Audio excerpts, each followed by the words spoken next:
Simply Cards and Papercraft magazine. This is issue 211. Now, it does have a Christmas feel, but I have to tell you, Christmas will come again. And included with the magazine, of course, you want to know what else is here. Well, there are several things. There are all of these stamps. There are 14 stamps, and you'll notice that they're all can create a village, so that's really nice. This is an embossing folder, but it's more. There's also a cutting die embedded into the embossing folder. Can you see right along those pine boughs? And then there's all of this snow falling, so that's really nice. And then they've popped in 4 different sheets of 8x8 pattern paper. They are single-sided, and as you can see, these are the designs that were selected. And let's get into the magazine to see exactly what was done with all of these goodies. Now, here we have the first sheet. We're going to get into several of these, of course, and I do like that many times there are step-by-step photographs, always step-by-step instructions. So you can see that there's a center step card. Here's some layering of having that village go in different layers. Here's one that's kind of like a large bendy card, so that's fun. And this one has a circle die cut, got some acetate in there, and then behind it there is a tea light, and that's nice. Now it's going to be a tea light not having a real candle, but the the mechanical ones. Again, more step-by-steps. And you can see there's a pop-out card. That's a good idea, and we have that available. And then here is another card, and again, doing some layers.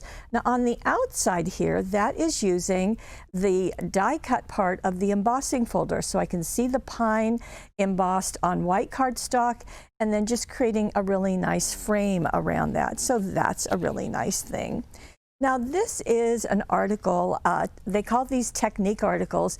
This is a debossed die resist, and I just think it's a really nice technique to have kind of in your back pocket. And there are instructions all right there, and there are some step-by-step photos included, so that's always nice.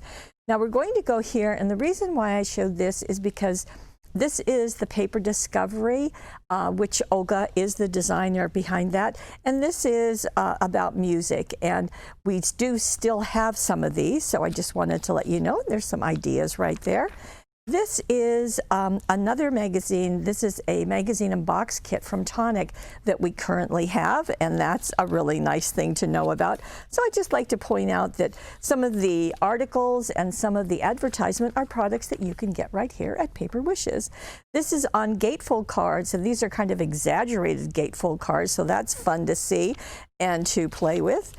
And here we go. Now we're back to using the stamps and the embossing folder for cards that are not for Christmas. So hooray, that works nicely. So in a wonderland, a happy birthday, a happy home, and you get some step-by-steps. And again, it's combining that embossing folder with the stamps, and that's a good idea.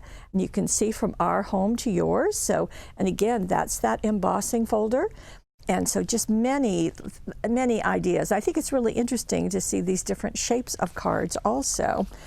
And don't forget, you could use those on your scrapbook pages too. Now this is another technique. They call this a master class, and this is how to do a combination of 3 colors. It's called triadic, and it gives you some step-by-steps, and there might be some ideas of some color combinations that you might not have thought of. So that's a nice thing.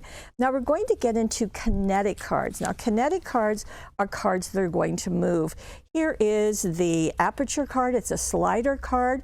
And you can see right there, it kind of looks like a camera lens as it opens and closes. In fact, we have die cut cards that will make it easier to do that. And there are also cards that are going to slide, that are going to be easel cards. There's one where it's strung on some jute or some twine, and that center part is going to twirl. There are just lots of ideas of making cards that move. Now here are some backgrounds, and again, some step-by-steps. This is using some cardstock, of course, but also some of the pigment powder, kind of like the Cosmic Shimmer shakers. And so that can be used, and I thought that was just really pretty. So some nice ideas. We've done that before using dazzles on top of the background, and then you, of course, spritz it with water. I failed to mention that, but it's all in the instructions. So those are just some of the ideas. And again, you're going to get those papers, you're going to get that die cut and embossing folder, and all of those very nice stamps all included. And I'm delighted to tell you that this is an exclusive here at paperwishes.com.